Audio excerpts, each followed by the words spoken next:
Well, let me call us to order. Good morning. Welcome to the May 2011 meeting of the Federal Communications Commission. As many of you know, Commissioner Meredith Baker announced yesterday that after 7 years in public service, she'll be leaving the FCC, so she won't be participating in consideration of today's items. We will find another occasion to mark Commissioner Baker's tenure here at the Commission and wish her farewell. For now, let me say on behalf of all of my colleagues on the Commission that Commissioner Baker has been a valued colleague and friend. We will miss her insightful contributions as well as her enthusiasm and collegial spirit. With that, Madam Secretary, please announce the agenda for today's meeting. Thank you, Mr. Chairman. Good morning to you. Good morning, Commissioners. Today's agenda includes 3 items for your consideration and 1 presentation. First, you will consider a notice of proposed rulemaking to extend the outage reporting requirements in Part 4 of the rules to interconnected voice-over internet protocol and broadband service providers to promote the resiliency of America's 911 system and the country's critical communications infrastructure. Second, you will consider, as part of the Commission's regulatory reform efforts, a notice of proposed rulemaking to remove outdated regulations governing the exchange of telephone traffic between U.S. and foreign carriers that are no longer necessary to protect consumers and competition, while strengthening protections against anti-competitive practices by foreign carriers. For your third item today, as part of the Commission's Data Innovation Initiative, you will consider a first report and order and further notice of proposed rulemaking to eliminate unnecessary reporting requirements regarding international telephone service, while streamlining and modernizing remaining international data reporting to ensure continued relevance in light of changing markets. Last on your agenda, you will hear a presentation on the status of the new FCC website. This is your agenda for today. The first item will be presented by the Public Safety and Homeland Security Bureau. Admiral Jamie Barnett, Chief of the Bureau, will give the introduction. Good morning, Mr. Chairman and Commissioners. I'm pleased to be here today with my colleagues from the Public Safety and Homeland Security Bureau to present this notice of proposed rulemaking, which proposes to extend the Commission's outage reporting rules to interconnected voice over internet protocol, or VoIP, service providers, and to broadband internet service providers, or ISPs. The NPRM is the next step in advancing the Commission's goals of improving the reliability of the nation's 911 system and ensuring the resiliency and reliability of the nation's commercial and public safety communications infrastructure now and for the future. The Commission's current outage reporting provides critical data on legacy communications networks and that have facilitated really a significant and measurable improvements in reliability, including the reliability of 911 calls. This is the power of data. Broadband technologies delivering communication services to end users have changed behavior and revolutionized expectations in many aspects of American life, and they are fast becoming substitutes for communication services provided by older legacy communication technologies. As a result, broadband networks now carry a substantial volume of 911 traffic.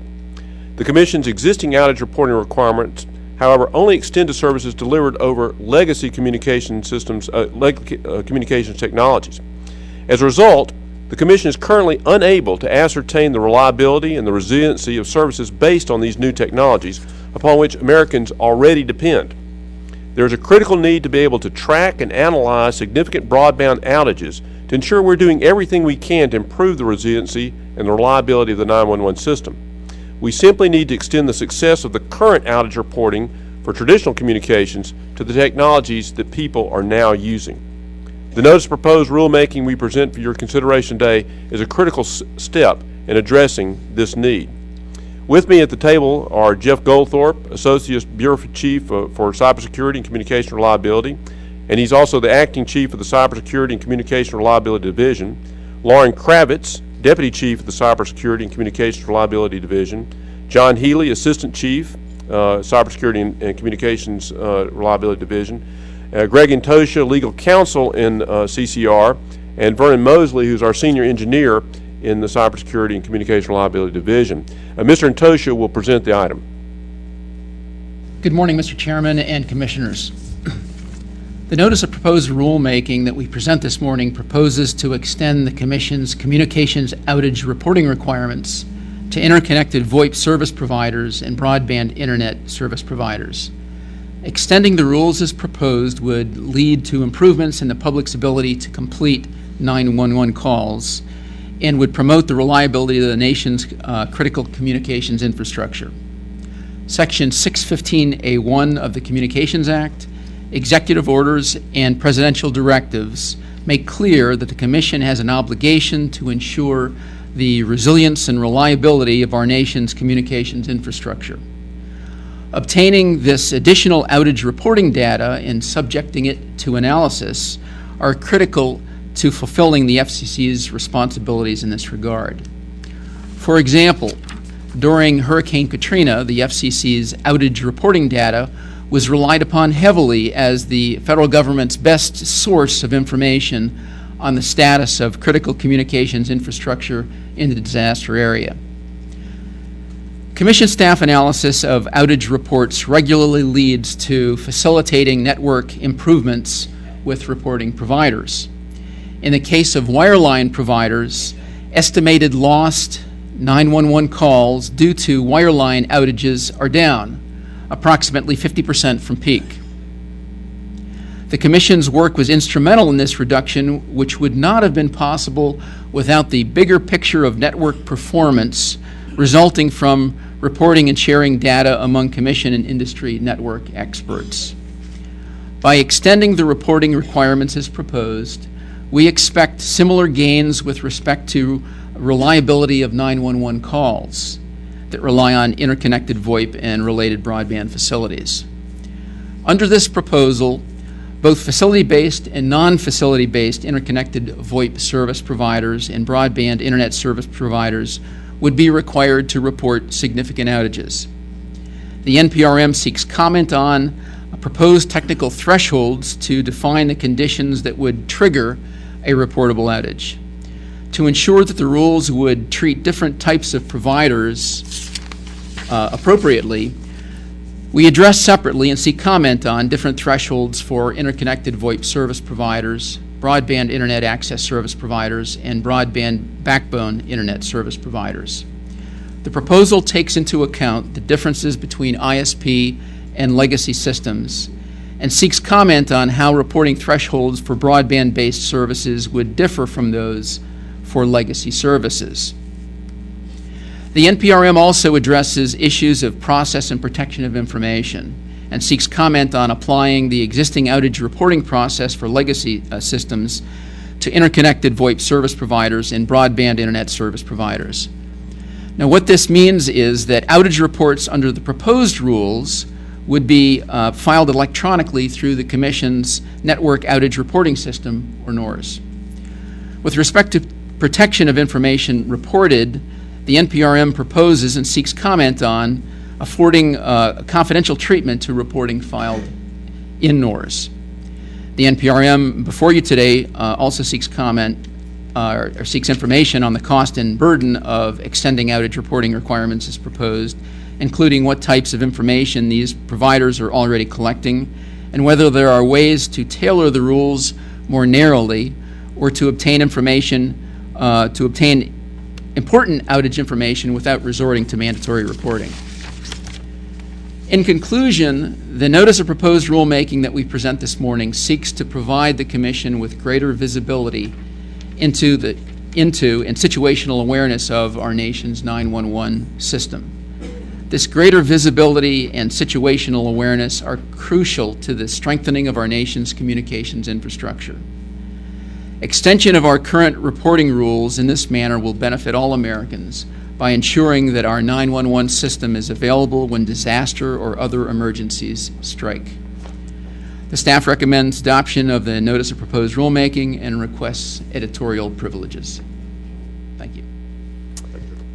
Thank you very much. We'll hear comments from the bench. Commissioner Cobbs. Thank you, Mr. Chairman. Thank you, Admiral, and your team. Today we launch an important inquiry that recognizes the changing landscape of communications and its role in public safety, and in doing so we take yet another step toward fulfilling the recommendations of the National Broadband Plan.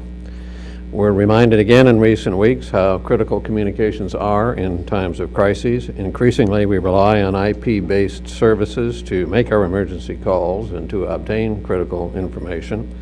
A significant portion of our residential phone connections, more than a quarter, we are told, are now using interconnected VoIP, so there's no question just how much VoIP and broadband are on the front lines to protect citizens in this dangerous 21st century in which we all live. Today's item addresses these changes. Our current rules, limited to traditional voice services, have enabled critical outage analysis that in turn promotes industry best practices that ultimately, or at least hopefully, have led to fewer outages, and your presentation today indicates that there indeed has been measurable progress in that regard, and I'm happy to hear that. So we salute past and ongoing industry efforts, knowing that service providers are concerned about the reliability and security of their most cutting-edge networks. To that end, I look forward to learning more about what they are doing on their own to enhance the people's security and confidence in the IP world. Today's item acknowledges the unique characteristics of these networks and proposes to tailor outage reporting rules to those characteristics. While it's true that IP is designed to be fault tolerant, we can and have seen outages that affect hundreds of thousands of people for hours at a time. So in addition to network operators, I look forward to hearing from other stakeholders, including the public safety community, on where we should set the triggers for reporting. Finally, this is not the first time that we have considered the ancillary authority route to take important steps to protect users of these services.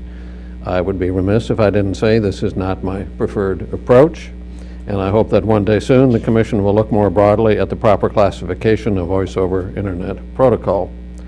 Our charge to protect the safety of the American people is clear and should never have to hinge on semantics or distinctions without a difference.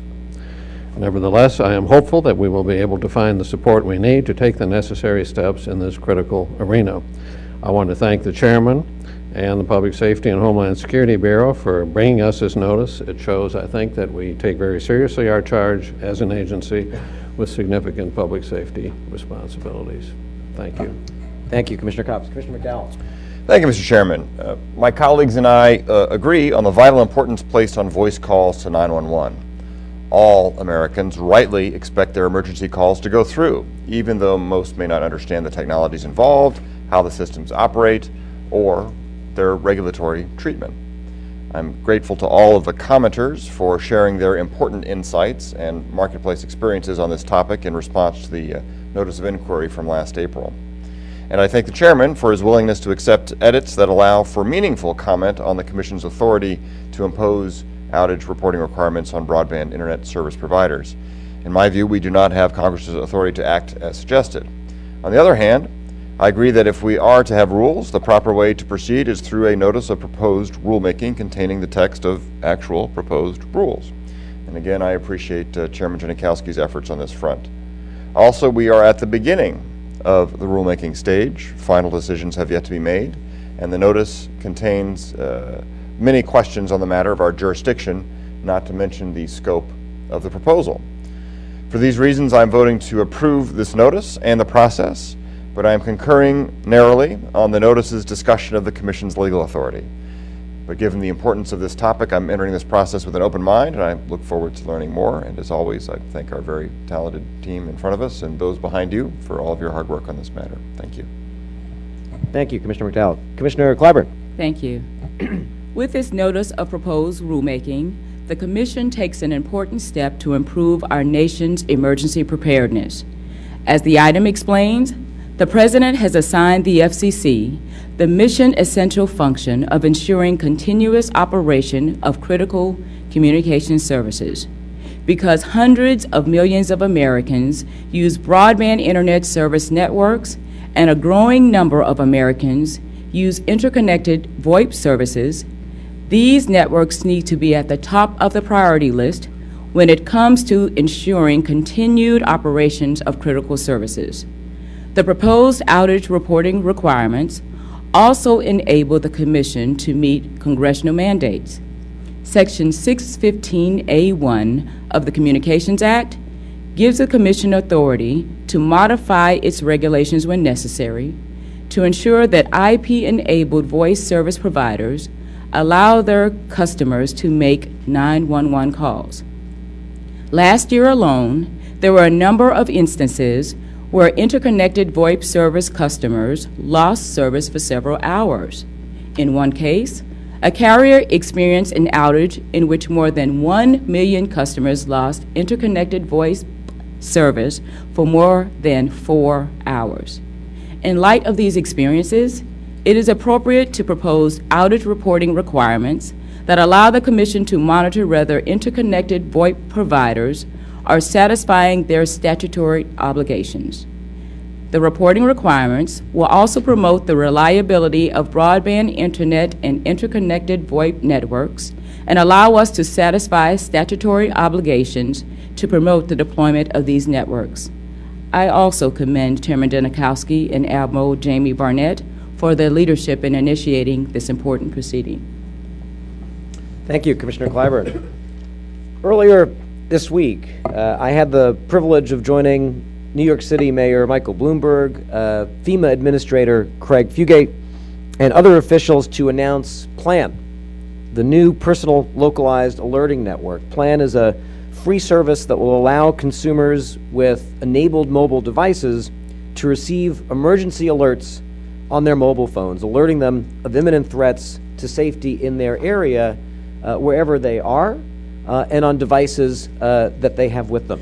I want to thank Admiral Barnett and our Public Safety and Homeland Security Bureau team for their dedicated work on this effort, which will make Americans safer. I'd like to thank my colleagues for their support and input on the important PLAN initiative, as well as on today's initiative to address ways that we can make sure that the Commission has the information it needs to help protect Americans in times of crisis and make sure our 911 system functions for everyone at all times. When disaster strikes, the public must be able to make emergency calls to summon help, particularly those facing life-threatening situations. The recent devastating earthquake and tsunami in Japan, as well as the severe tornadoes that ravaged our South 2 weeks ago, are reminders of how vital communications networks are to everyday life, and they remind us how important it is that our communications networks are reliable and resilient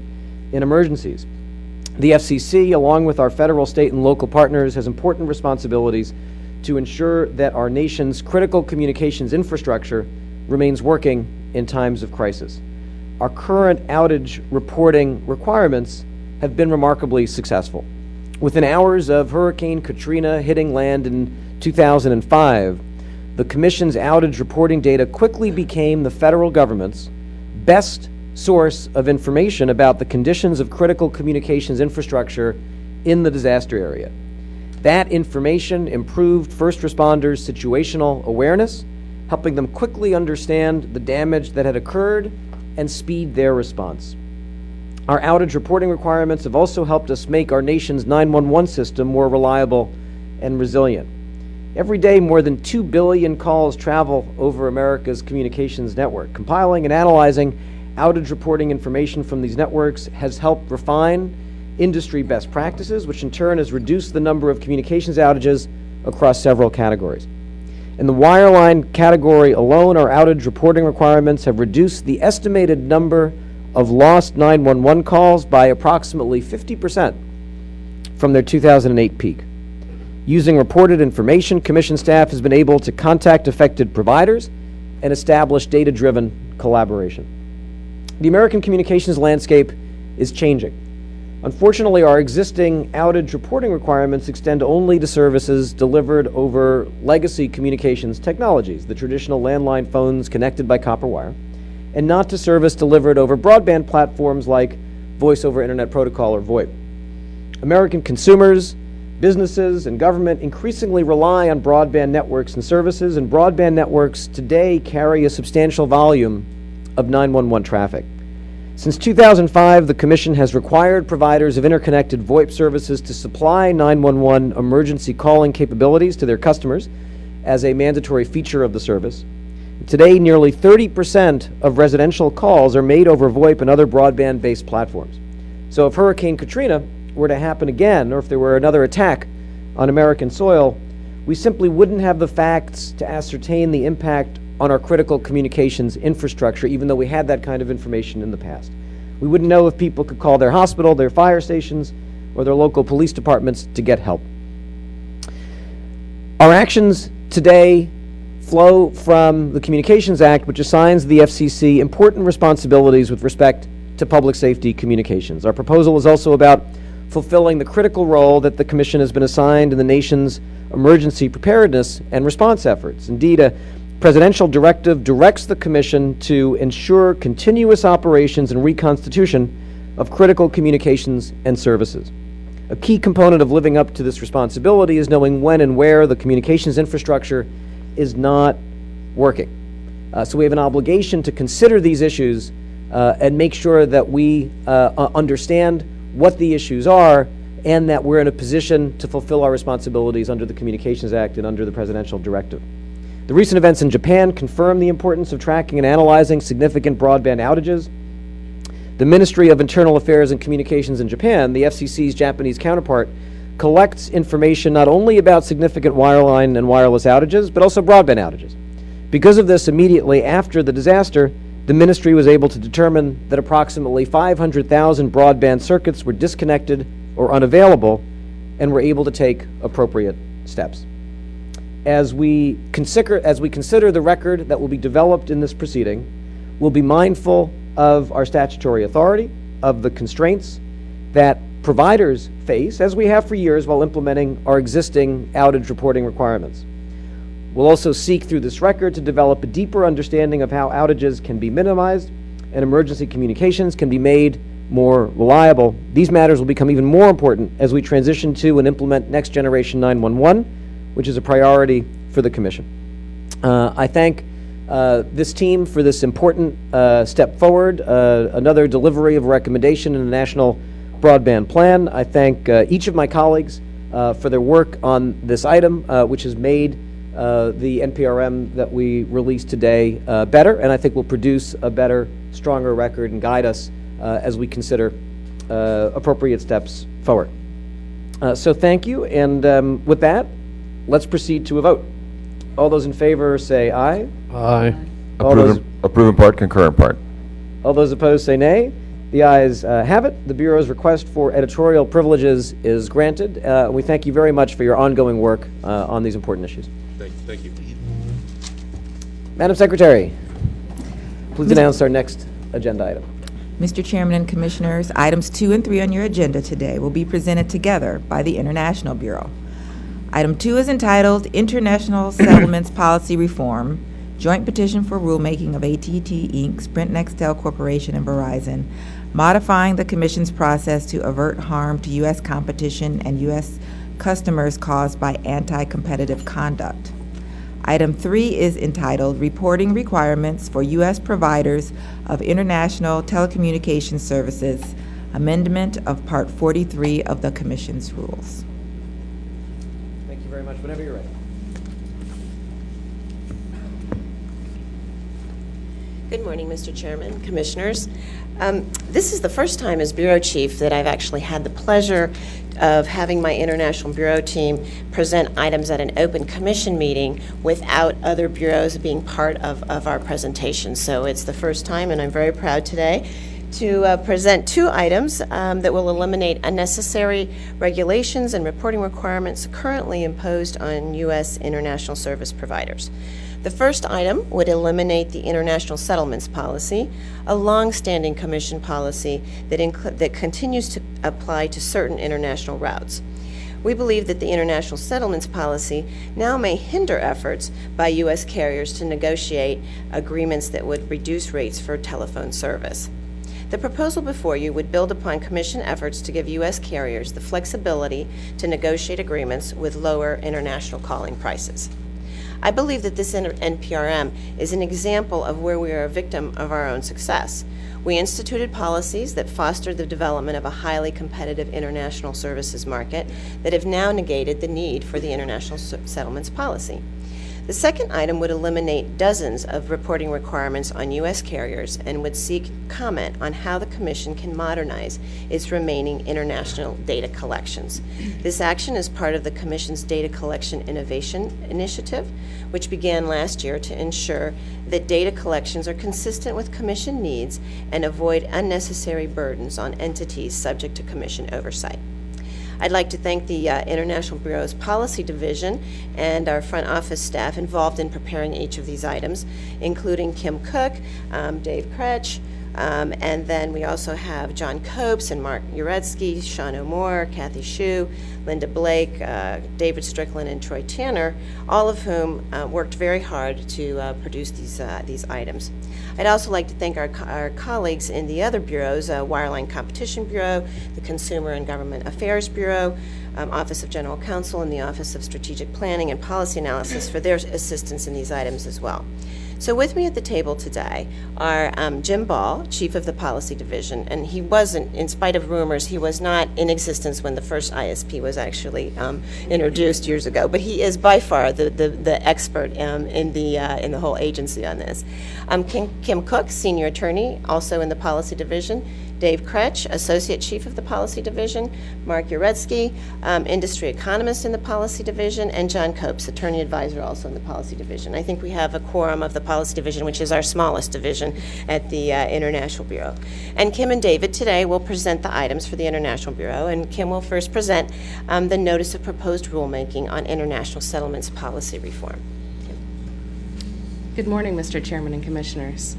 The Notice of Proposed Rulemaking before you today is another step in the Commission's continuing regulatory reform efforts, this time focusing on eliminating outdated rules that hurt a U.S. carrier's ability to negotiate the cheapest international long-distance termination rates. Historically, the Commission has maintained complementary approaches to promoting and protecting competition in the international telecommunications market. First, it has protected competition by establishing standards for negotiation of agreements and rates by U.S. carriers with foreign carriers that have market power. These standards are known as the International Settlements Policy, or ISP. Second, the Commission has maintained benchmark thresholds for U.S. carrier payments of settlement rates to foreign carriers for the direct exchange of traffic. During the past 15 years, competition in foreign markets has increased. The average U.S. calling price for international telephone calls has fallen from 74 cents per minute to 8 cents per minute. This dramatic reduction has taken place as the U.S. international traffic volume has increased by more than 250%. Now, it appears that the continued retention of one aspect of the Commission's complementary approaches may be overly burdensome on U.S. carriers' ability to negotiate agreements. Its elimination should provide a better opportunity for U.S. carriers to continue to negotiate lower rates. This item proposes eliminating the ISP on all but one U.S. international route. The ISP has three basic requirements. One, U.S. carriers must negotiate non-discriminatory agreements that are available to all U.S. carriers with the same rates and effective dates. Two, the agreements must provide for the proportionate return of traffic. And three, the accounting rates must be divided evenly 50-50 between the U.S. and the foreign carriers. The ISP has been a long-standing Commission policy that has promoted competition and been instrumental in the reduction of international telephone rates. It created a unified bargaining position for the U.S. carriers to prevent foreign carriers with monopoly power from exploiting the presence of multiple U.S. carriers. As the U.S. international market and foreign markets has become more competitive and settlement rates have decreased, the Commission has exempted most international routes from application of the ISP. Indeed, the ISP currently applies to only 38 routes, which account for less than 2% of U.S. international traffic. It now appears that the burdens associated with retaining the ISP outweigh the remaining benefits. Eliminating the ISP will enable more market-based arrangements between U.S. and foreign carriers on all U.S. international routes. We will, however, retain the ISP on the U.S.-Cuba route due to outstanding policy concerns on that particular route. Having deregulated the terms under which U.S. carriers can agree to exchange traffic, the item also proposes to strengthen our rules and procedures to enable the Commission to better protect U.S. consumers from the effects of anti-competitive conduct by foreign carriers. In this connection, this item requests comment on certain issues related to implementation of the Commission's benchmarks policy. In 1997, the Commission established benchmarks that govern the international settlement rates that U.S. carriers may pay foreign carriers to terminate international traffic from the United States. The policy requires U.S. carriers to negotiate settlement rates at or below benchmark levels established by the Commission for the direct exchange of traffic. While U.S. carriers have negotiated settlement rates with most countries at or below benchmarks levels established by the Commission, foreign carriers occasionally will demand settlement rates above benchmarks and threaten or carry out disruption of U.S. carrier circuits for refusal to pay unreasonably high rates. The effectiveness of Commission remedies in those situations can be undermined where foreign carriers on that international route can otherwise enjoy above benchmark rates through indirect routing arrangements. The item before you today seeks comment on the procedures by which the Commission may apply benchmark rates on a limited case-by-case basis to indirect routing arrangements on routes where the Commission has found anti-competitive conduct. In summary, the draft item before you today would eliminate unnecessary regulation while also providing the Commission with updated rules and procedures to better protect U.S. consumers from the effects of anti-competitive conduct by foreign carriers. The Bureau recommends adoption of this item and requests editorial privileges. Thank you. Thank you, Kim. David will now present the report in order and the further notice of proposed rulemaking on the reporting requirements for U.S. providers of international telecommunications service, colloquially known in the Bureau and outside as the Part 43 order. Good morning, Mr. Chairman and Commissioners. The first report in order and further notice of proposed rulemaking before you today is part of the Commission's Data Innovation Initiative, launched last year to ensure that our data collections match our data needs while avoiding unnecessary or excessive burdens on entities subject to Commission authority. The data collected through the international reporting requirements in Part 43 is used to carry out our statutory duties to protect the interest of U.S. consumers and U.S. international service providers and to monitor and facilitate healthy competition in international markets. The data is also used by other government agencies, international organizations, researchers, and other interested members of the public. Over the past month, there have been approximately 700 hits on the FCC webpage with the public reports generated by this data. Last month, the Office of the United States Trade Representative used this FCC data in its annual report on compliance with telecommunications trade agreements. The International Bureau also used this data from these reports to assess competitive issues on the routes still subject to the international settlements policy, which led the Bureau to recommend the ISP removed from the remaining routes in the item just presented by Kim. This proceeding is the first comprehensive review of the international reporting requirements in almost 2 decades. During that time, traffic patterns, technology, and business practices have changed considerably, as have our national and Commission policies. Accordingly, this item eliminates several long-standing reporting requirements that are no longer necessary. The item also seeks comment on potential reforms to a number of other requirements to better tailor the data we collect to the current market and policy realities. These reforms will modernize our data on international services, which will improve our ability to respond to the needs of both U.S. consumers and U.S. international service providers. The Commission uses the data on international services to conduct merger analysis, deregulate markets as they become sufficiently competitive, respond to potentially anti-competitive behavior, gauge the effect of our policies and decisions on competition, and participate in policy discussions in bilateral meetings, multilateral fora, and international organizations. The first report in order eliminates a number of reporting requirements. The quarterly traffic and revenue reports for large carriers. The quarterly traffic and revenue reports for foreign affiliated switched resale carriers. The Circuit Addition Report. The Telegraph and Toll Division Report, and the requirement to treat offshore U.S. points as foreign points and to file separate reports for offshore points such as Guam and Puerto Rico. The further notice of proposed rulemaking seeks comment on whether to consolidate sections 4361 and 4382 into one rule and have a consolidated filing manual for both the traffic and revenue reports and circuit status reports, eliminate the use of billing codes and have the data submitted on filing schedules, eliminate the requirement to report the number of messages, eliminate the requirement to report private line services based on service speed, eliminate the reporting of circuits by service category, establish a $5 million annual threshold below which a filing entity need not file traffic and revenue data for international resale services, establish a $5 million annual revenue threshold below which a carrier need not report miscellaneous services, and require all filing entities to submit a services report with certain basic information about the entity.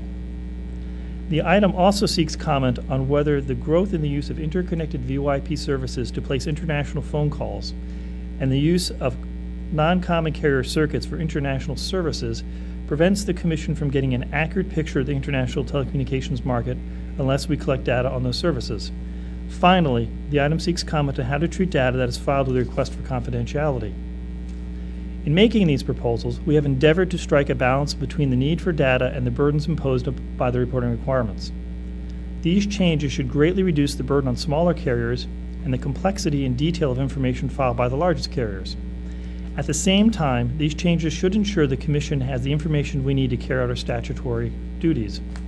For example, if the Commission were to adopt the proposal to have a $5 million annual revenue threshold for reporting international resale traffic, over 1,100 carriers would no longer have to file traffic and revenue data, but yet the Commission would still get data on over 96% of the international resale traffic.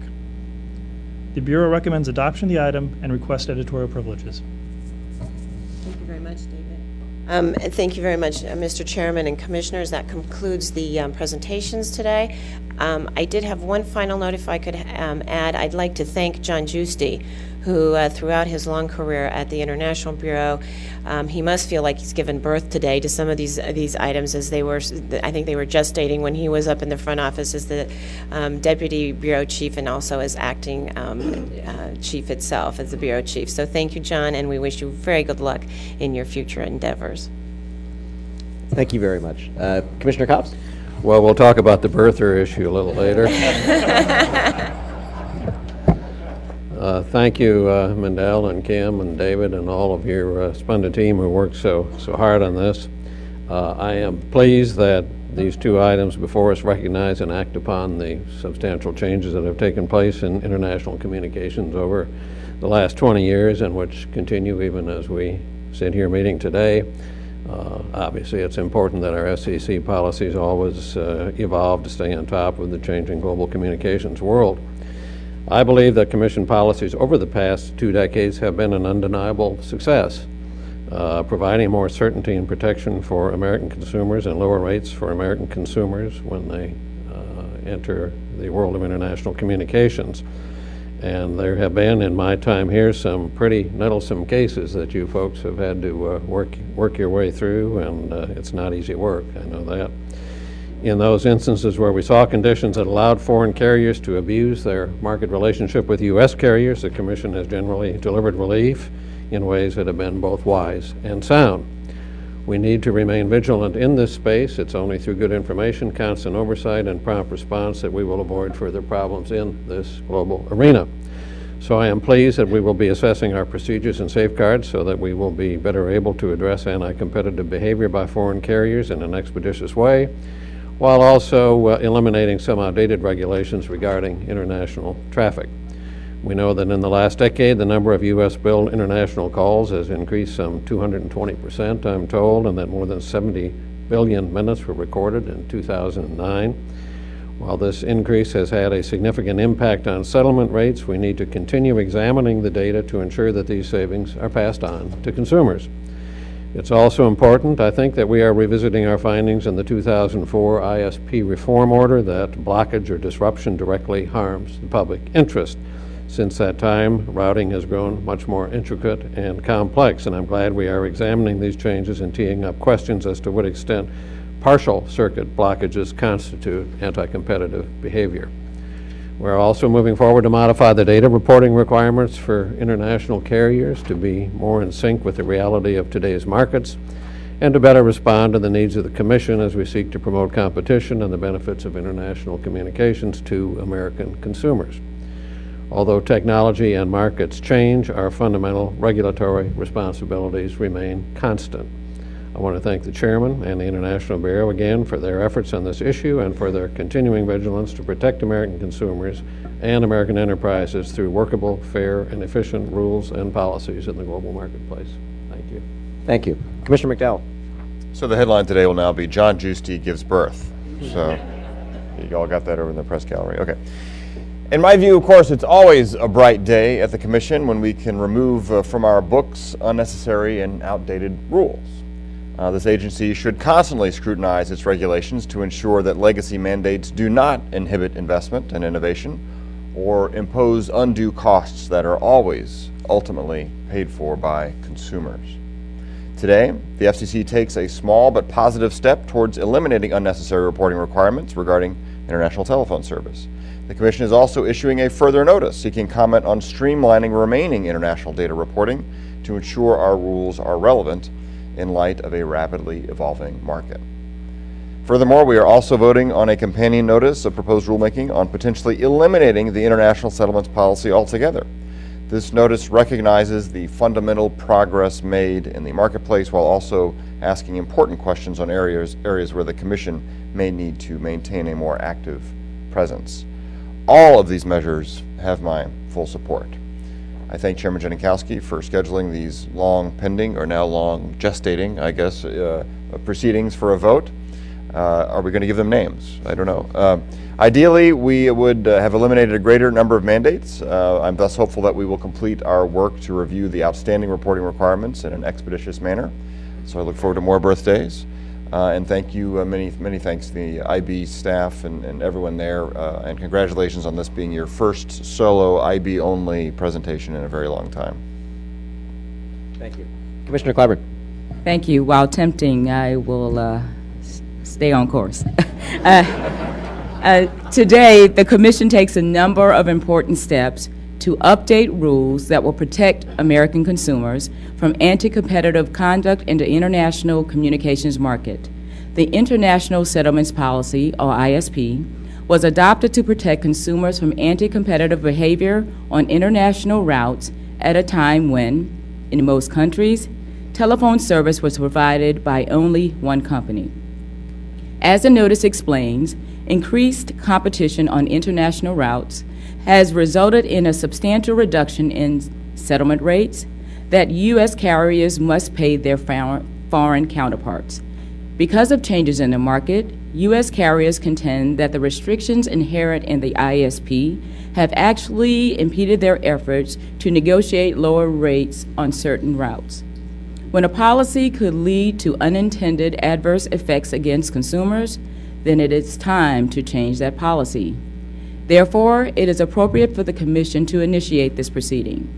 The notice properly recognizes that as the Commission removes tools to fight anti-competitive conduct, it should consider ways to improve remaining remedies so that the agency can respond to competitive concerns in a more efficient and effective manner. I was also pleased to see that the notice examines whether U.S. carriers are actually passing on the reductions in settlement rates to their consumers.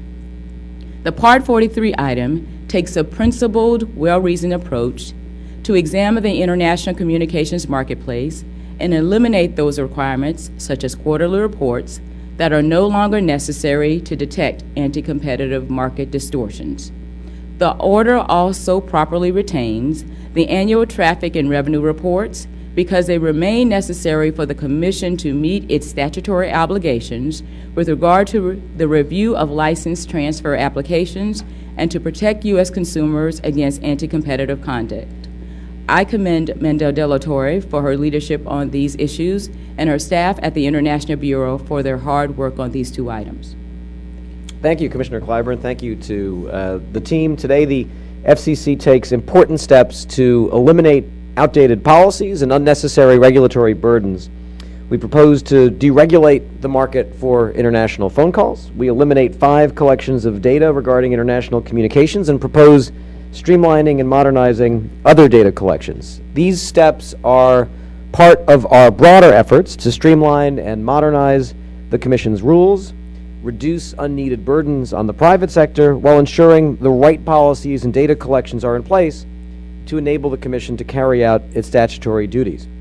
They've been a focus since the start of my tenure, and they build on the strong work of my colleagues on the Commission. Indeed, they incorporate ideas from my colleagues.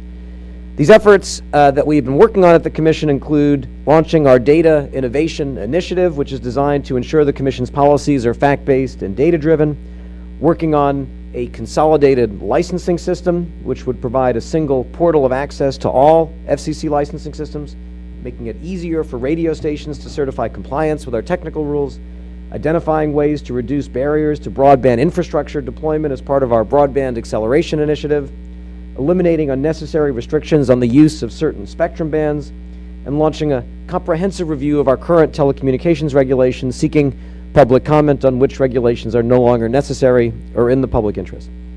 In the first notice of proposed rulemaking we adopt today, we propose eliminating our international settlements policy from almost all of the few dozen international routes to which it continues to apply. Kimberly Cook and my colleagues have each reviewed this area. I won't go through the same thing other than to say that this is an example, one of a policy, FCC policy that has worked, that has driven competition on international routes and dramatically lowered the prices per minute of international calls. And it shows the Commission's ability to recognize when a policy has worked, has succeeded. The current policy does more to impede success than to advance it, and so we're taking the right steps now today in view of that. The second action we're taking today, eliminating unneeded regulations regarding collections of data on international phone traffic. This is the first comprehensive reform of these policies in almost 20 years. In February, as part of our Data Innovation Initiative, our agency-wide data team identified 20 data collections to target for elimination or streamlining. The data collections we address today are in addition to those initial 20 collections identified as a result of further work by our International Bureau. I thank you for that, Mindel, and I know each of our other bureau chiefs are conducting similar work. We're proposing today to eliminate all traffic and revenue reporting requirements for more than 1,000 smaller carriers and to reduce the level of detail other carriers must report about their international traffic by more than 90%. These reforms will save many thousands of hours currently being spent each year to comply with these outdated regulations. They will support our ongoing efforts at the Commission to match our data collections with our data needs. David, that was your line, and I think it summarized exactly what we're trying to do, and so I thank you for that. I thank each of my colleagues for their contributions to these items, and the International Bureau for proactively taking this on and going beyond the data initiative that we announced a couple of months ago, and for being thoughtful, creative, and forward-looking on our international settlements policy. With that, let's proceed to votes, and we will vote first on international settlements policy reform. All those in favor say aye. Aye. All those opposed say nay. The ayes have it, and that is so ordered. The second item regarding requirements for U.S. providers of international telecommunications services, all those in favor say aye. All those opposed, nay. The ayes have it, so ordered, and the request for editorial privileges is granted. Thank you again very much. Madam Secretary, Okay. please announce our next item. Mr. Chairman and Commissioners, the final item on your agenda today will be a presentation on the new FCC website, presented by FCC Managing Director Steve Van Rokel. Thank you very much, and thank you, Mr. Van Rokel. Take your time and whenever you're ready.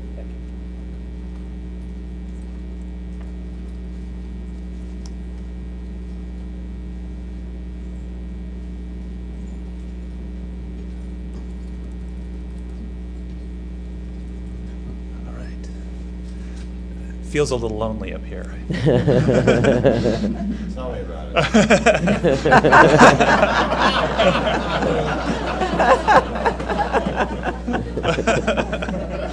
With that, I'm done. Thank you, Mr. Chairman. Thank you, Commissioners. Today marks another day of great action on behalf of the Commission for businesses and consumers with the launch of FCC.gov, the official launch of FCC.gov. I think if we were to have every FCC employee that worked on this project here in the room, we would greatly fill this room and the overflow rooms as well. Many businesses and many consumers rely on the FCC website for support, engagement, transactions, information, and other things ranging from public safety information to consumer empowerment to really getting small business activities started up with our technology and everything else. And so this is an important resource, an important day for us to move this forward. The experience from the existing FCC website that started in the mid-1990s was really broken. You know, we've had over a decade pass of technology advancements and expectations from consumers moving at breakneck pace on what the internet can do and what websites can provide for them. We heard repeated pleas to make the FCC website more consumer friendly and to provide cutting edge technologies for our industry partners to interact with us, to make the agency more open and transparent using these new technologies, and to allow the transactional people that register for licenses and get information and download our data, to just make that a lot easier. The FCC website as it existed and as it grew up over the last decade was also really expensive to maintain. We had lots of systems running, we had lots of people involved, and we had lots of things that now technology can solve. And so we sought out to really move that forward, to take what was 10 years old into the 21st century and do it in a way that sets the example for broader government. We got there by first really listening to people. We set out to do this website and did a lot of outreach. The first thing we really did was develop personas, understand who actually uses our website, how they use it, and what people could use our website if we built it better. The second thing we did is we listened to consumers. We actually sent the entire team up to our Gettysburg call center, put them on the phones, and listened to real consumers calling into the FCC to hear their real concerns, to understand what could we do from an online presence to build a better experience. We also built an online forum called reboot.fcc.gov, which I know I've been here to talk about before, to get user feedback, and we hooked up the website with analytics. We had over 10,000 people come back to us on a user survey within a 2-week span, giving us feedback on what they'd like to see in fcc.gov. Upon all this, we launched about 30 days ago beta.fcc.gov, the work-in-progress version of the website, to get user feedback. This is a first-in-government effort to really listen to people, give them something to react to, and gather feedback. Over 1,000 ideas and votes have come in the last 30 days from people on improvements we can make and things that we could do to move forward. And nearly over 25% of those ideas have been implemented now, and we have a spirit of continual improvement. Every 3 weeks, a new version of fcc.gov is going to iterate, and we're going to continue to gather feedback and move that ball forward. Some of the most requested features on the website launched today. We have a new document search technologies for people to sort documents. We have now quick access to some of the top business transactional things right on the homepage, including the Daily Digest and other things that we heard from people that they missed on the homepage. We have really nice pictures of all of you and a link to your leadership pages on the homepage, something that we didn't have 30 days ago and now have. And we have a broader set of abilities for people to sort documents when they search through the millions of comments and tens of thousands of documents we have on the site. You now have the ability to really drill in and find what you need. We heard that from consumers. We needed to get that done. The other thing I'm really very proud to announce, and this is very much in that spirit of continual improvement, is a sneak peek at some technology we're developing that we call my.fcc.gov. We'll be launching this summer, and it's a new site that's built on the technologies of the new site we just delivered to allow users to create a completely customized FCC experience. So this site will literally start with a blank palette by which you will drag different widgets onto the page of information you need, maybe dockets you're following, news articles you're following, and things like that. We feel like this will really revolutionize the way that people can not only consume FCC data, but set an example for broader government that can be modeled broadly for transactional customers, for consumers, small businesses, and others. I did a demo of this up on my.fcc.gov, so if people go there, you can actually see this and check it out. And then in a couple months, we'll be opening it up and for that same user feedback and getting that. So lastly, on the new website, I want to provide a few thank yous. First is thank you to all of you for taking time to sit down with me and give me feedback and direction on some of the early work and some of the iterations we did on the site. Your staff has been invaluable in giving us a lot of direct feedback and hearing up to the minute on things that we should improve and change. A lot of what went into the over 100 changes we did in the last 30 days were directly from your staff. I'd also like to thank the FCC employees. As I mentioned, hundreds and hundreds of employees were involved in this really cultural shift within the agency, and their hard work is really referenced here. Our vendors were also invaluable, and the citizens. We had tens of thousands of citizens and industry partners. FCBA was very involved in giving us lots of great feedback on the site, and we're going to continue that. Also want to thank people for your general patience in working through the website. We're migrating millions of comments and years of documents over, and providing backward compatibility as we migrate is always a fun challenge to bring all those things forward. And so we're that will happen over time and fairly quickly. We are having the existing website, the blue and gold old website, is actually available at transition.fcc.gov for those of people who need to get access to things they maybe can't find on the new site. And we're over time going to move all of that to the new site. As I mentioned, we greatly value the feedback. This is not just a beta phenomenon on taking feedback. We're going to continue to move that forward and encourage everyone to continue to give us feedback. We're going to act on it, and this website is really for the people that use it, and we're excited to see it out there. Thank you. Steve, thank you so much. I have a couple of thoughts, but first let me ask my colleagues if they have any thoughts.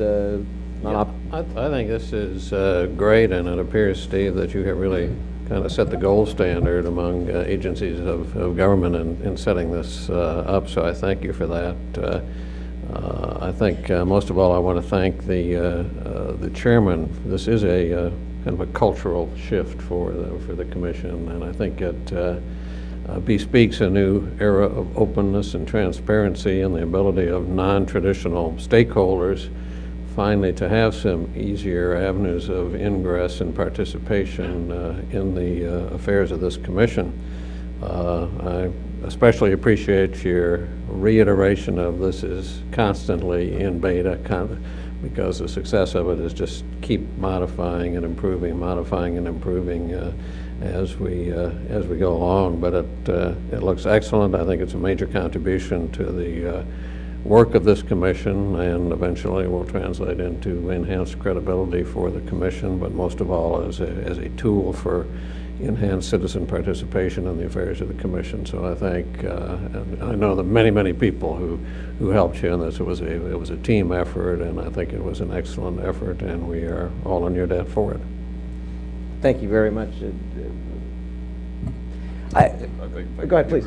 So first of all, I just wanted to thank you also for this impressive bipartisanship. You've got a Microsoft guy using a Mac right here, and so I think that's a terrific spirit to go forward. But no, I think it is important for folks to understand the iterative nature of what you're doing here, and I know you've put your heart and soul in it, and there's a team that's been working around the clock on this with a lot of imagination and reaching out to all sorts of stakeholders here in this, and that's been very impressive. And you just flipped the sites last night, I think, and so there are always going to be wrinkles and bumps, and so just to reiterate to folks to be patient, if something's not your cup of tea or if there's a glitch, let the folks know, and you'll iron it out, and it's always going to be evolving and getting better and improving, and that is the wonderful nature. It's almost a living, breathing website in that regard, so it's not by any means carved in stone, and it will continue to get better. So thank you for your hard work and listening to us and continuing to be responsive. Thanks, Steve. Thank you. I just want to affirm what my colleagues have said, that that the team has listened not only to internal voices, but to external voices too, and responded accordingly with a beautiful site that for those, and there are some who have grown accustomed to the old site, that they can, got the dexterity to maybe wean themselves away from that. It's not a flash cut approach, right? And so, that's important too, because change, even good change, is sometimes difficult. So for allowing that dexterity and that interaction for those who've grown accustomed, as well as for those who were looking for a visible and much needed change. You've answered both calls, and that's rare in government service, and we will commend you and your team for that.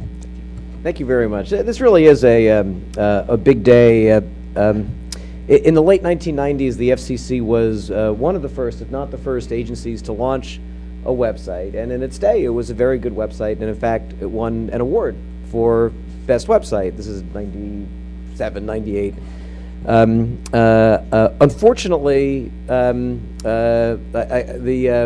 site stagnated. I guess you can see exactly what the site was that won the award, because it didn't really change very much over the years. And it wasn't because of a lack of desire or a lack of understanding that the world was changing and that there were ways to improve the site. I think a lot of it was really hard to take that initial site, which was built very early. This happens in companies too. Companies that launch very early actually can have a harder time transitioning to more modern web platforms.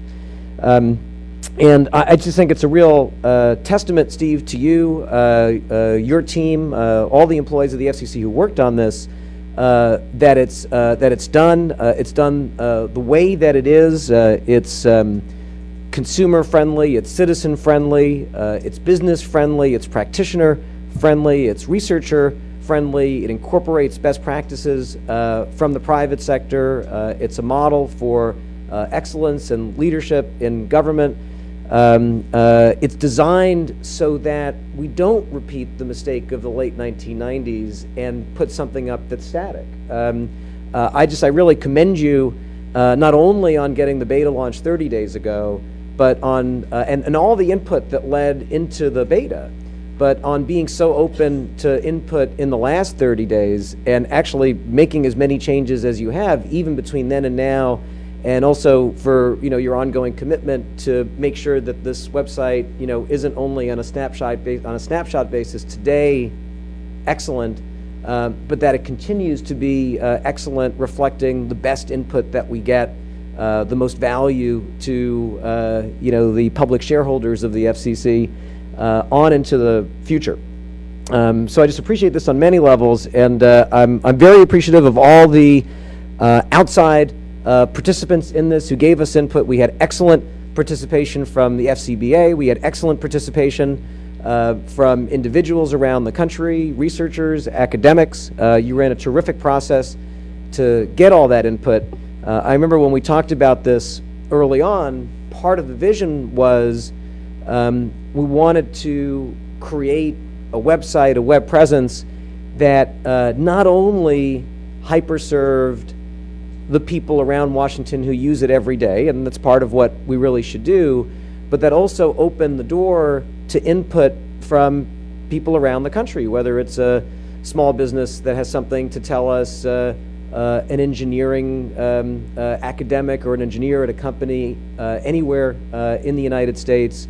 And we've really opened up the doors for two-way communications, for the broad public to get a better understanding of what we're doing, and also for real enhanced input from all of stakeholders and party of interest in what the FCC does.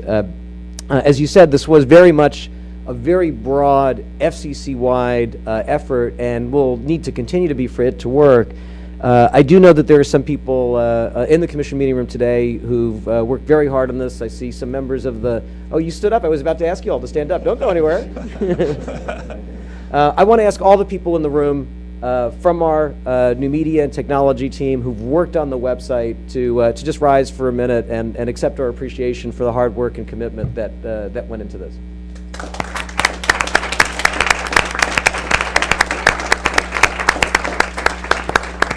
So thank you all very, very much. And I think that's it, Steve. Thank you. Thank you.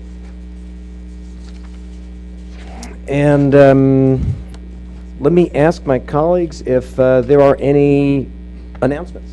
Okay, Mr. Cops. I have a couple, as you mentioned at the outset. We will have further occasion to talk about our colleague, Commissioner Baker, but today I wanted to note a couple of other things.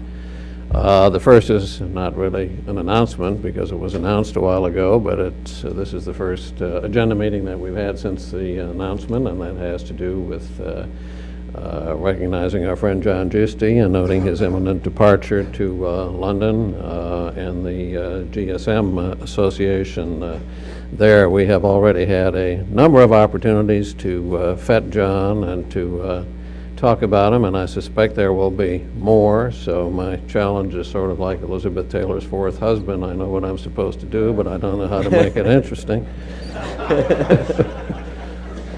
But truly, John makes it interesting himself. You know, there was that old Reader's Digest, the most unforgettable character I've ever met, and he would certainly be on my short list of unforgettable characters that I have come across here at the Commission or in Washington, generally speaking, and that's just because he's kind of one of a kind person who combines a remarkable intelligence and commitment to mastery of his job with a wonderful spirit of the way he goes about his work, an indelible good humor, a wonderfully unique perspective on appreciating life's little ironies as they come along and expressing those in accurate and often highly entertaining ways, and we're going to miss that. But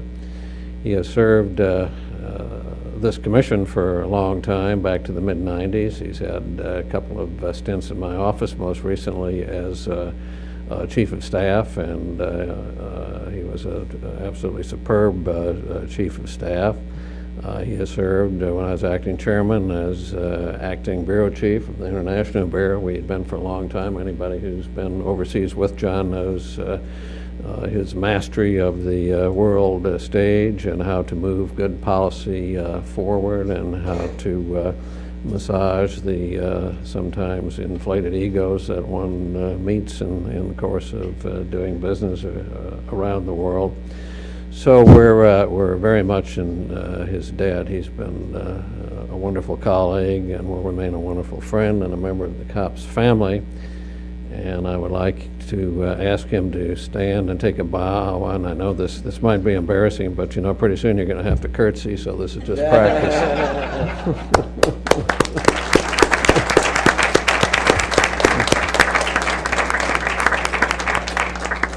And stepping into those large shoes in the COPS office, we are really fortunate to have persuaded Mark Stone to come up and join us. And Mark, as everybody in this room knows, is a gentleman with a ton of brains and a ton of integrity and a ton of experience around the commission. I came to appreciate that really most vividly when I suddenly became acting chairman of the commission and was confronted with a host of new problems and challenges that I barely knew existed as commissioner, and he helped me navigate and helped the commission navigate through that. And also that was the time of the DTV transition, which imposed extraordinary burdens on this commission, and he was one of the central players there too. So I am delighted to have Mark join us. Thank you. Thank you very much. Commissioner McDowell, do you have any? Absolutely. No, I would be remiss if I didn't have a couple minutes to talk about John. So 17 years, I think, of government service. You've been a terrific model of really, I think, the consummate public servant. And you are just rock solid, not just bipartisan, but nonpartisan in your approach to issues. And that's sometimes rare in this town, not necessarily in this building, but in this town, that's rare. And you've done so with grace and finesse. You sort of walk through a controversial crowd as if you're made of silk, and can navigate it so elegantly that way. Twice acting chief of the International Bureau. I think that makes you the longest serving acting IB chief ever at the FCC. And of course, a couple of tours of duty in the COPS office as well. And Commissioner COPS has said that you were one of his best advisors ever.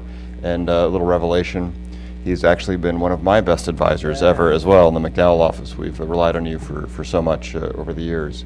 Now, as you move into the private sector, into an industry trade association, which I find deliciously entertaining, I want to help you with that job retraining and perhaps deprogramming. So you need to repeat after me that free markets are good. Okay. Government mandated technical standards are bad, right? So I'll work with you on that. Okay. I'm happy to do so.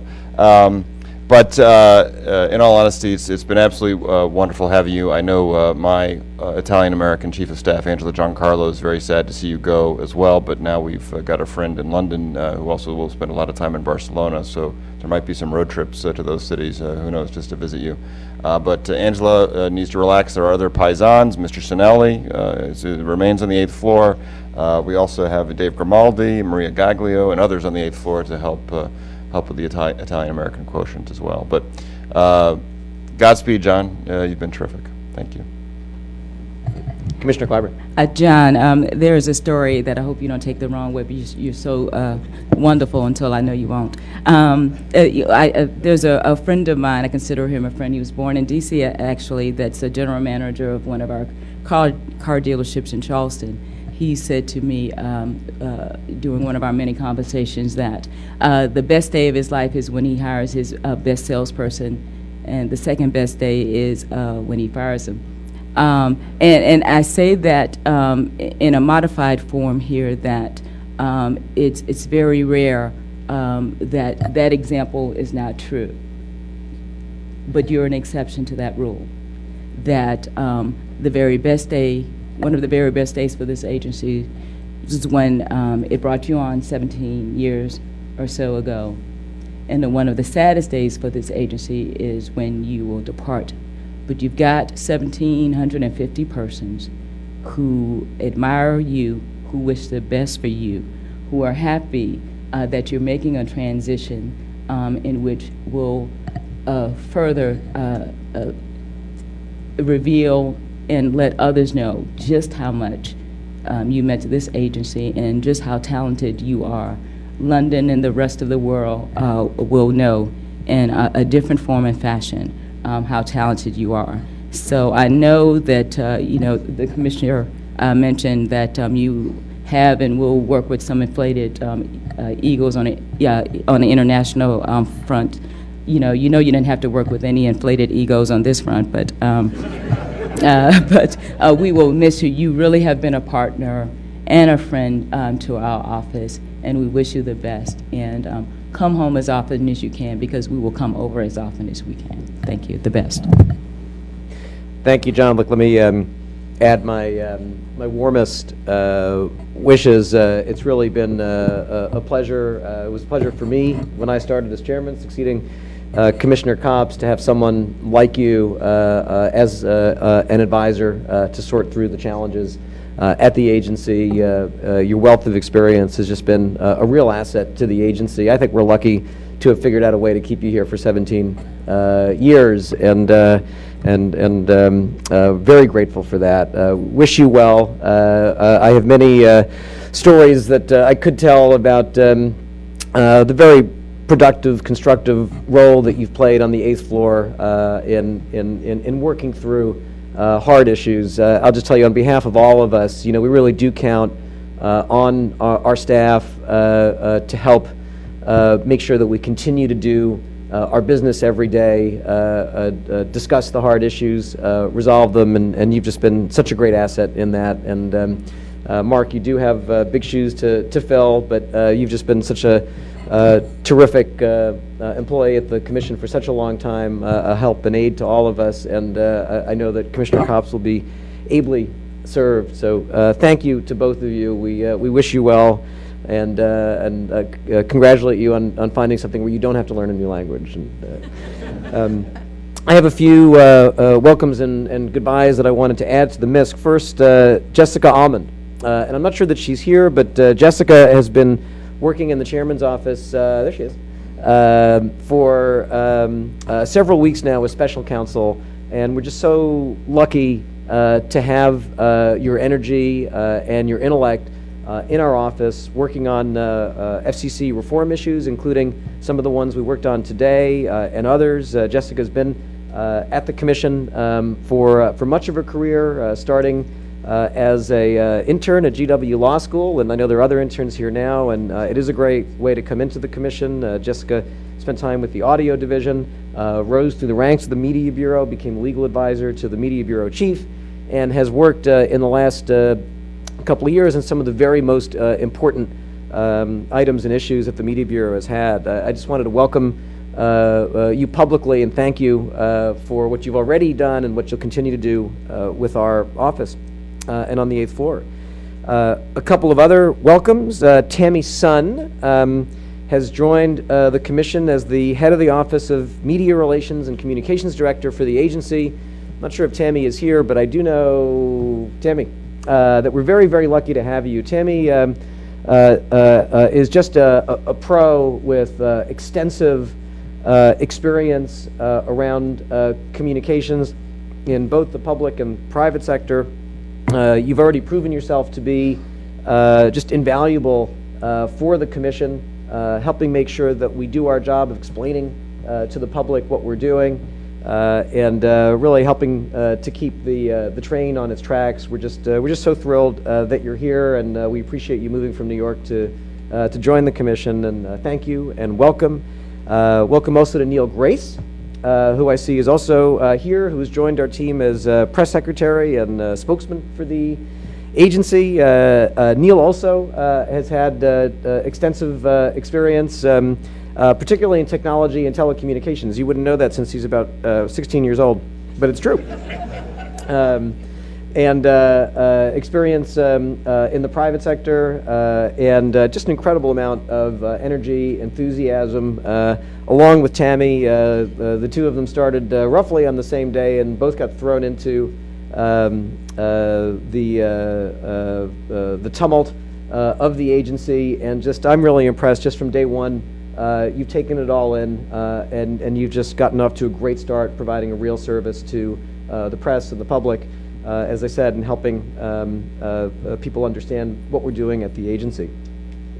Tom Brown, I wanted to welcome as a special assistant to the chairman in the chairman's office. I have mixed feelings about this because Tom has been a secret ingredient at the commission for some time. He was a key member of the team that developed the National Broadband Plan, and has just been adding tremendous value at the commission since the day that he got here.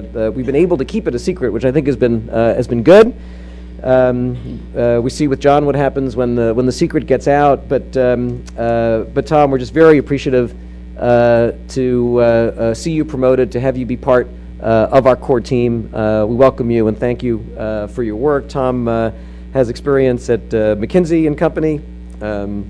I will say, although I try to pretend otherwise, he's been accepted to Yale Law School, but is in no rush to go, we hope, and I'm sure deferments are possible. Anyway, Tom, we're very grateful for you, and you're very quickly making yourself an essential part of our team.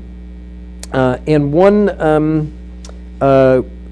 goodbye, and I probably did this in the wrong order because I know I speak on behalf of all of my colleagues in acknowledging the incredible work that Terry Glaze has done here as head of our Office of Legislative Affairs. Terry is leaving us to become Chief of Staff to Congresswoman Anna Eshoo.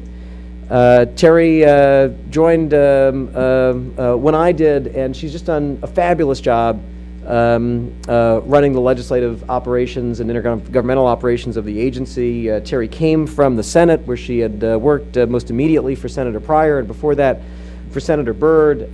We are very, very lucky to have had Terry at the commission. Terry is another example of what happens when word gets out that we have talented people at the agency. They get scooped up by other people. I certainly congratulate Congresswoman Eshoo on recognizing talent, and we wish Terry the very, very best. And I think on behalf of all my colleagues, I know that the good thing about you being in this role is that we'll continue to work with you and engage with you and get the benefit of your advice and counsel. So with that, Madam Secretary, please announce the, sorry, go ahead, please. Sorry about going out of order. Thought I would get another. I should have done that during the juice. I was so caught up. Oh, in no. You know, he had such great hair until I was just so, you know, caught up in that. So please accept my apologies. I do have an announcement. You know, this time of year, you mentioned is one of transition, especially for a lot of us who have interns. And this, of course, marks that for us. So I want to acknowledge four people, one in particular, Tiffany Marshall, who was with us from Georgetown Law, Mitch Calhoun, who was with us from George Mason, and Ian Forbes from Catholic. Were three of the four people on our team who just brought incredible influence to all of us. But I want to especially acknowledge Erin Sheehan. She is here, if you would stand, a terrific intern. She is officially waving goodbye to me and my staff and to all of you. She's been a superb addition to the office, helping me to prepare for two congressional hearings, and countless meetings, speeches, and seminars. She did all of this, I want you to know, while commuting to and from D.C., from Rutgers in New Jersey, 2 days a week. And she was always upbeat about it. I don't know how she did it, but she did it with a smile. We wish you the very best, and we will miss you. Thank you very much. Thank you. And no other comments? Madam Secretary, please announce the date of the next commission meeting. The next agenda meeting of the Federal Communications Commission is Thursday, June 9th, 2011. Thank you very much. And with that, we are adjourned.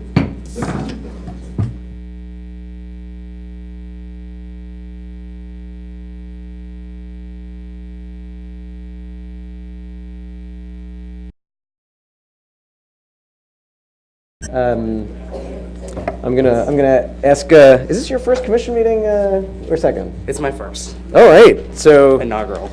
So we're gonna do whatever Neil suggests that we do. All right. Hey everybody, welcome. We're gonna keep the rules the same. So we'll go from left to right. Ask one question, no follow-ups. If you have any other follow-up questions, just let me know after. So we'll start with Bill Myers from Com Daily. Hey, how you doing? I think I said, how are you doing? I'm doing fine, thank you. That's not my question, though. Next. Thank you. Simon says. Should broadband be a Title II service, sir? Should broadband be reclassified under Title II service? You know, we addressed that in the Open Internet Order several months ago, and we relied on our Title I authority, and there's no debate or discussion on that at the Commission now. Good, thank you, Lynn. Lynn Stanton, TR Daily. In what ways do you anticipate the departure of Commissioner Baker and prospectively possibly even being down two commissioners if nothing happens between now and the end of the year with the departure of Commissioner Copps affecting your ability to both as the administrator of the docket and also in terms of negotiating on content with the other commissioners? How do you see that affecting those two roles that you have? You know, the group of commissioners we've had here, the five who you've gotten used to, I think we've been a collaborative team that's worked very well together. Going forward, our focus will be the same as what it was. You know, pursuing policies to promote the harnessing of communications technology for the benefits of the public, promoting private investment, job creation. You know the issues we're working on: USF reform, spectrum, reducing barriers to broadband build-out, public safety. So we have a great staff at the FCC, a collaborative set of commissioners. We're going to keep on working on all the issues. Thank you. So, Paul from BNA. Hi, Commissioner Paul Gala from BNA. Based on your legal analyses and as a lawyer yourself, how comfortable are you that the FCC has the legal authority to require outage reporting of broadband providers? Well, I'm happy that we have such a great legal team, at the FCC and just a superb general counsel. The Communications Act gives the Commission very important responsibilities when it comes to public safety. It's been historically important at the FCC. There are specific provisions relating to 911 and others. There's a presidential directive that assigns the FCC important responsibilities with respect to the resilience and reliability of our nation's communications infrastructure. What we did today was launch a notice that identified a real issue. We've had a network outage reporting system that has worked. It has helped our public safety communications infrastructure. The rules we have in effect no longer match the developments in how people are actually communicating, how people are calling 911. And so we all agree that we need to explore what rules and policies make sense. We'll take comment, obviously, on the authority issue. We have a great legal team to address it. But I have no question that the Communications Act places on the FCC important obligations with respect to public safety. Sarah Jerome. Hi. I was wondering if you think it's sensible for the House Republicans to put FCC reform ahead of spectrum legislation in their telecom agenda. Our job is to be a resource to Congress, to both houses of Congress, and to work with Congress on issues it deems important. And I think we're all capable of focusing on many issues at the same time. And so, continuing to work on spectrum issues, incentive auctions, USF reform, public safety, these are all important. And looking forward to discussing FCC reform topics as well. Thanks. Todd Shields with Bloomberg. Hi, Mr. Chairman. Todd Shields, Bloomberg News. Some have looked at the impending departure of Commissioner Baker and said that's an example of a revolving door between the agency and K Street. Is this a concern of yours, and have you taken any steps or any inquiries to find out whether what kind of contacts there were between Commissioner Baker and Comcast in the immediate past? There are rules that govern situations like this. Those rules became stricter in the last 2 years. I expect that Commissioner Baker has and will comply with all of those rules, and I know that she has consulted with our General Counsel, our Chief Ethics Officer, on compliance. Is it a concern to you, the revolving door perception? As I said, we have rules in place, strict rules in place. I think compliance with those rules is very important. Great, thanks. Brooks Politico. Yeah, Brooks Politico.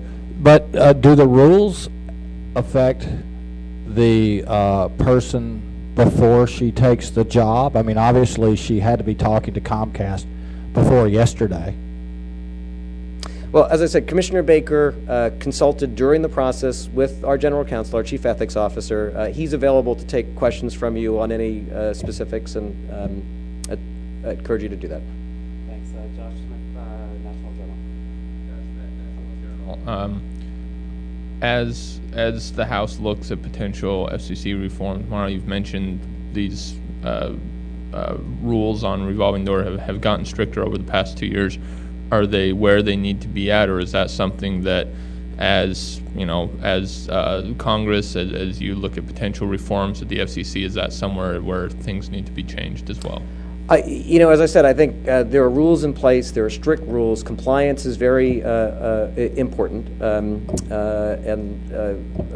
I think they'll continue to be. And the current rules are enough. I think the current rules meet the goals of that are set out for them in the statute that governs and in the Obama pledge. Great, thank you. Thanks, everyone. Thanks, everyone. Have a great day. You too, Commissioner. Chairman. Sorry. Thank you, Mr. Chairman. Now we'll proceed to part 2 of the press conference covering the agenda items. We'll start with the public safety item, Admiral Barnett and the public safety team.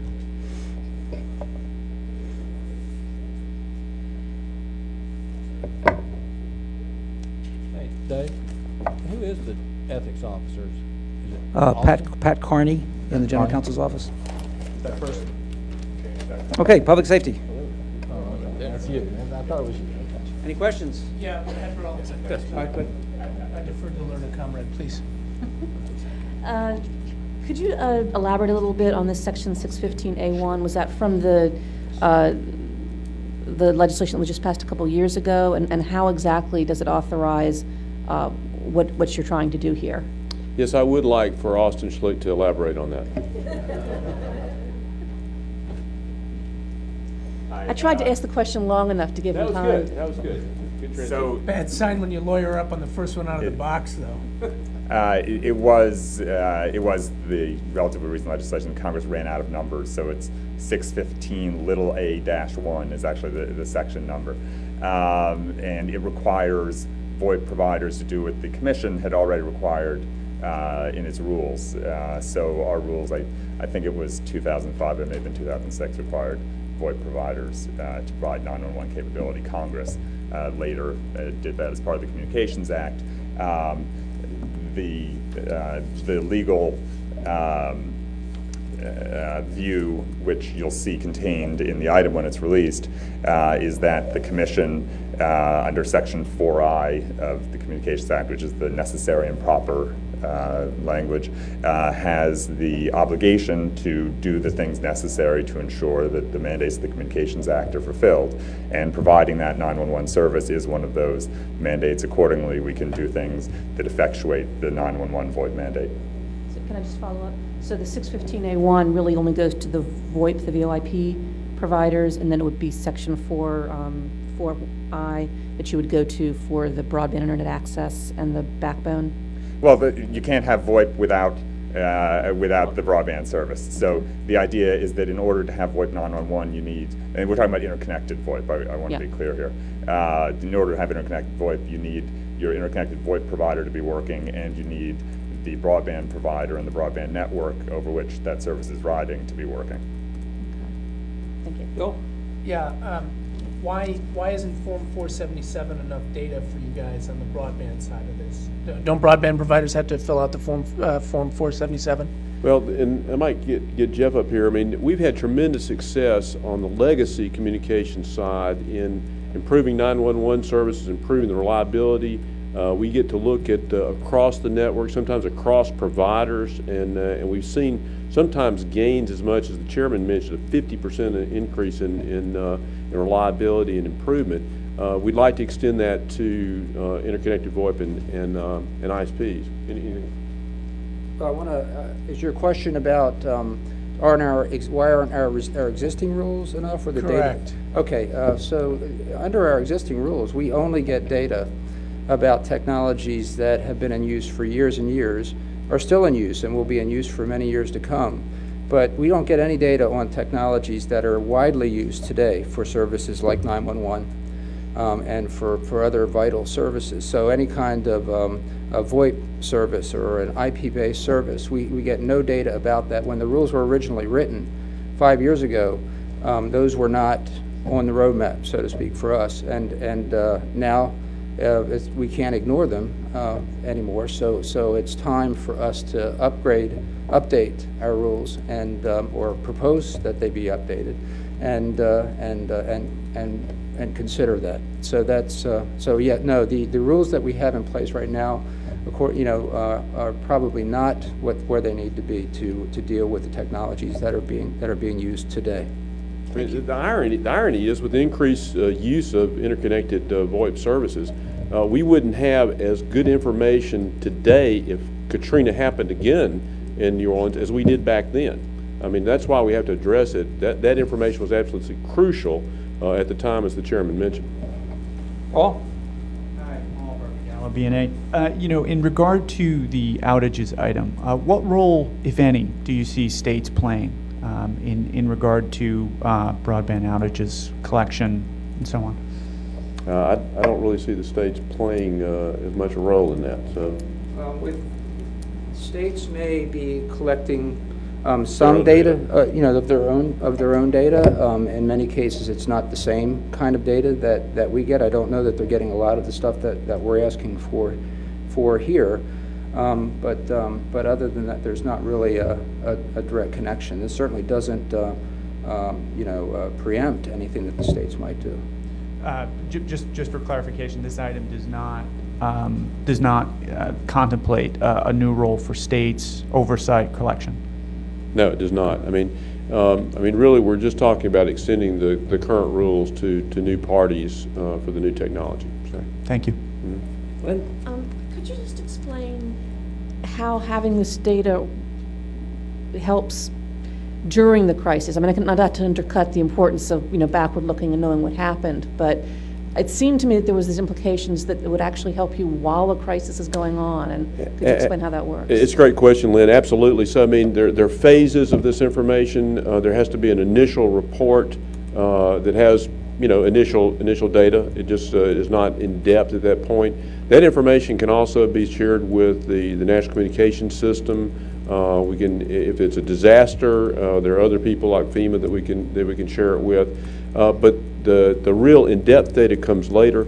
That's the kind that we really, and we've got some outstanding folks, some of you are with us here right now, who sit down and actually analyze that data, look for what it really means, what the in-depth things. We can sit down with a carrier, sometimes more than one carrier, and talk about those types of things to actually map out what the improvements are. I mean, this has happened several times, and we've had significant improvements in various areas across the sector.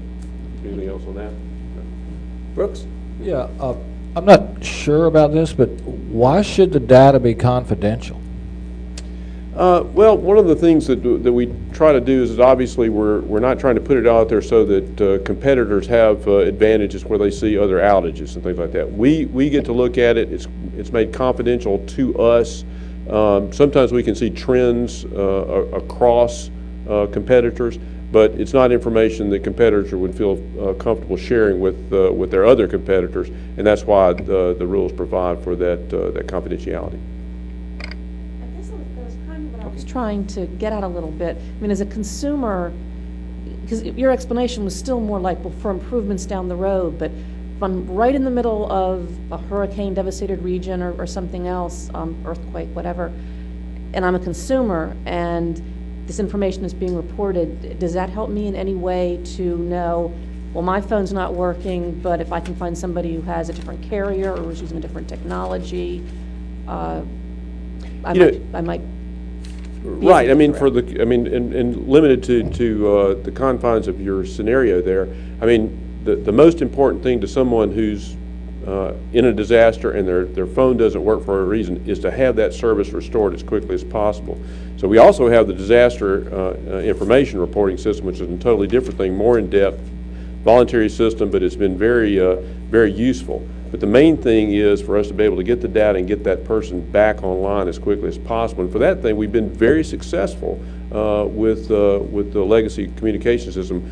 But I mean, so we would like to have that restoration. The data absolutely identifies what the problem is and helps us get to that. So over time, it makes the entire system more reliable so that maybe there won't be as many outages during a disaster or just on a normal day.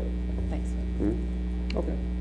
The recent 911 outages in this region that you're looking at the big V at, was there any VoIP component of that? No, there was not. That's the interesting thing about it is that we don't get that data. So there may have been some outages regarding that, but with regard to that specific thing, that was all wireless telephone calls. To 911 centers, right? To 911 centers, and in this particular, there's one carrier, although we're looking at how that might be implicate other systems because it may have been specific equipment from specific vendors and how it interacts in those situations.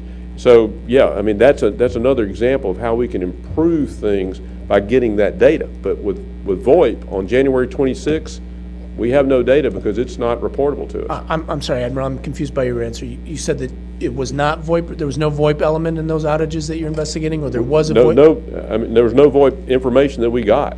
So that particular one was only wireless calls. I see. There were no wireline calls, for instance, in that thing. There were 911 calls made from a wireline phone went through that day.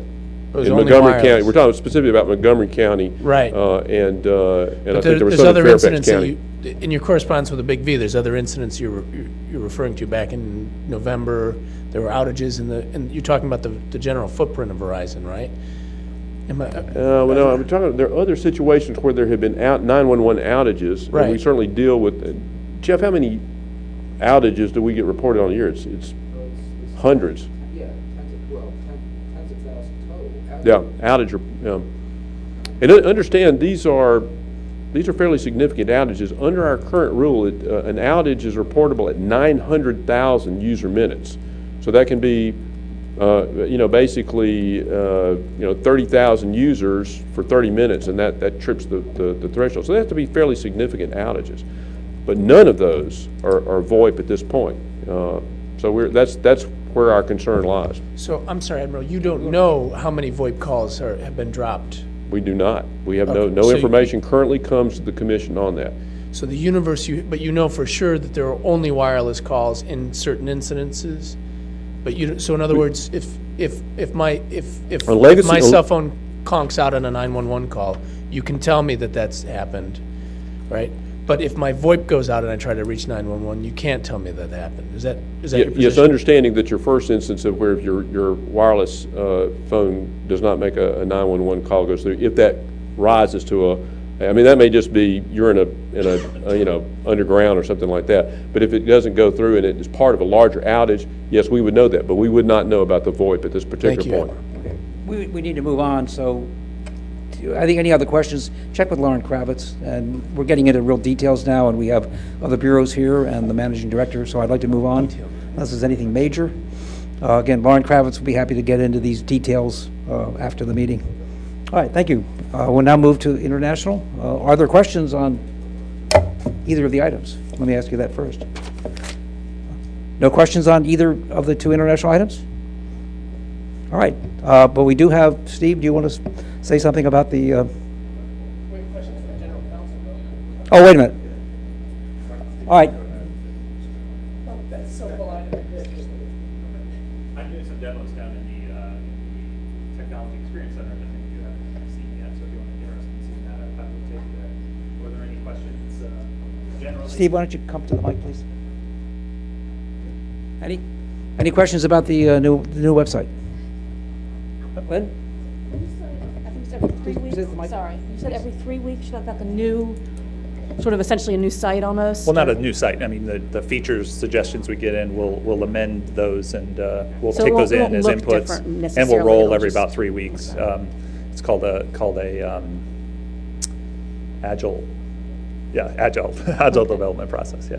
Okay, so it's not going to look like a whole different site. It'll No. just be little tweaks and things. Little tweaks, like we added. If you looked this morning, you would have seen some new things that you didn't see yesterday. And this is almost more from a personal use thing. Is that thing with the official documents at the very bottom, is that new? Because I've been unable to find Yes. that before. Yeah, that new. Good thing. Thank you. The filtering, the ability to, on the homepage, search the official documents. We also provided a link to the Daily Digest on the homepage, which I know a lot of reporters were asking us for. And then the my.fcc.gov stuff that we're doing will change your lives probably in your interaction with the FCC. Yeah. The ability to just customize all this stuff is pretty compelling. So. Brooks?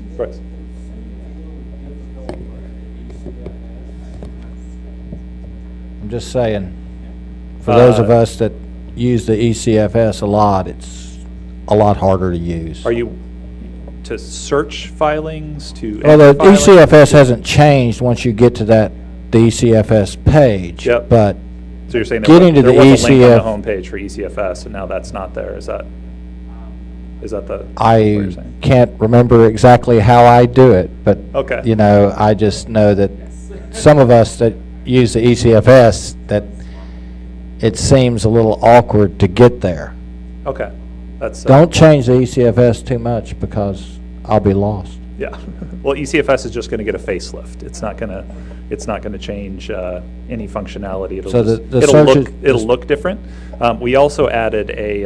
That worries me when you say it'll look different. There are. No, it'll be. I don't want to give. Since you guys put so much information confidentially because of competition issues, I don't want to give away my things that I do for competition issues. Okay, so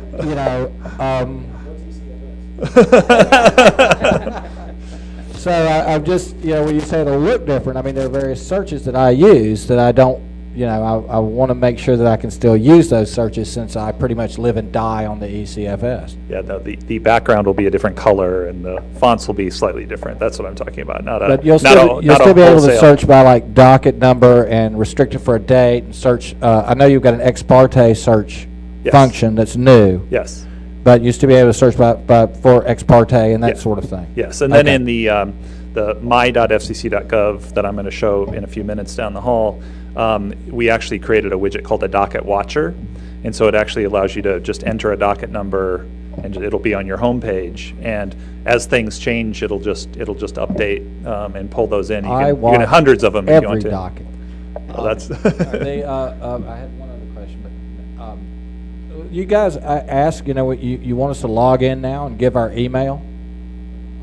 For certain functions, you have to log in and give an email, which is new. Log in and give an email. I'm not sure where you're seeing that. I know I was going someplace and you wanted my email. So when you ask for emails, what do you guys do with them? What do you do with that personal information that you collect? We should sit down and you should show me where you're getting this, because I'm not sure. We don't have. I'm gonna come down when okay, great, and you can like point out where you're seeing this. Yeah. Yeah, it's on this right at the end of the hallway. Go out and take a right and walk all the way down to the library. And it's a new space we built to let employees kind of experience technology, and I'll show you that. The chairman was talking about it the other day. Yeah, great. Thank you. Thanks. Thank you, Steve. Thanks. Yeah, the technology center, you go down and it's up those steps. So when you see the steps, if you don't see steps, you're going the wrong direction. Finally, Austin Schlick, General Counsel, is available. I understand you have some questions. For you, I have do what I do, which is just make ECFS a favorite. Start by FJAL. Yeah, I have questions, lots of them. Well, please. Todd? Yeah, I'm interested in how to put it. Commissioner Baker's leaving, so what do we know about her? What does the commission know? What have you asked about her contacts with Comcast in the weeks and months preceding the announcement yesterday? Sure. After she was contacted by Comcast, the commissioner, in accordance with our recommended practice for our senior officials, contacted me, and we've been working closely with her to ensure compliance with all the ethical requirements. And those requirements, someone asked earlier to answer a question I think the chairman was given, those requirements apply even when you are engaged in discussions with a prospective employer, not just when she leaves the commission. They apply to employees, and they're the same rule for all employees and commissioners. When was it that she contacted you and said, I've been contacted by Comcast? Second half of April. Second half. Do you have a date for us? No. Could we get one? I'll let Commissioner Baker give you a date if she likes. Okay. In terms of ethical requirements, I assume they apply to having to recuse herself if there were an issue before the commission that involved Comcast.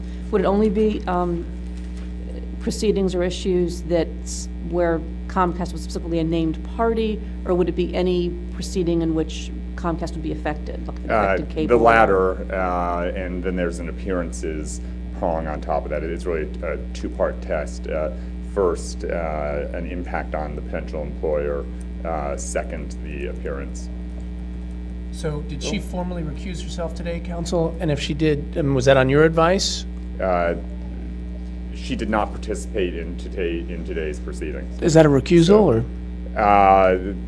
That is the way that when a commissioner does not participate for recusal or other reasons, they enter their vote. As for what items she will or won't recuse herself from, I direct you to her. Have you advised her? Did you advise her to recuse herself from today's proceedings? As I've said, she and I have been discussing this. What I said to her is obviously not something that I'm going to share with you. Are you confident that her hiring passes the ethical standards in the law and regulations? I'll lay out the regulations for you. There are three sources of ethical restriction here. One is a lifetime restriction relating to particular matters in which an FCC employee is engaged while here at the commission. And these are, and that's established by the Office of Government Ethics. The second is a statutory prohibition on communications with a senior official's former agency. The third is the Obama Ethics Pledge, which takes that 1-year statutory restriction, expands to 2 years, and puts on top of it a restriction on lobbying the executive branch. And is she bound by that, sir? Yes, as a nominee and confirmed during the Obama administration, she's subject to the Obama Ethics Pledge. Anyone down this end of the table? Brooks? Well, I mean, she's leaving June 3rd, right? I think that's the date she announced it, or that's the date she starts at Comcast. That's the date she gave as departure from the Departure from the SEC. So between now and June 3rd, does she participate as, she wasn't in the meeting today, obviously, so she didn't participate as a commissioner. I mean, what can she do from now till, it's only a couple of weeks, but. The recusal rules are matter specific. So she, with my advice, if she'd like, will make her judgment on each matter before the commission. So she could still like participate in a matter on circulation or something like that. Each matter is viewed independently. Right, but I mean, she could. I'm not saying she would, but she could. Whether or not she could would depend on the matter. Recusal requirement applies to NPRMs and NOIs as well as to final orders, right? Yes. Okay. Bill? Is she allowed to have ex parte meetings as well? I mean, does recusal cover that? Same principles apply. What about her staff? What about them? I mean, are they allowed to have ex partes? Or are they recused as well? I don't know why they would have a meeting on an item from which she's recused. The recusal rules don't apply to them in their personal capacity. The question would be whether they're her agent. Thank you. Comcast now has interest in broadcasting, telephony, internet, cable.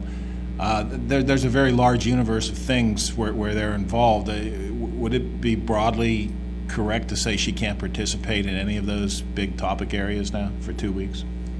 I'm just going to repeat, you'd look at each particular matter pending before the commission. Okay, one or two more, Brooks? No, I'm okay, thanks. Todd just laid out everything that Comcast does pretty well.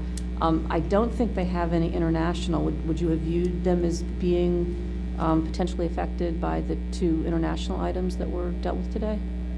I don't think I'll Okay. comment on that. Okay. Thank you, Austin. I think that wraps it up. All right, thank you very much. And now, those of you who are interested, down the hall, up the steps, you can get the little technology center in the library, and Haley here will take you down there. So we encourage you to go take a look at the new website.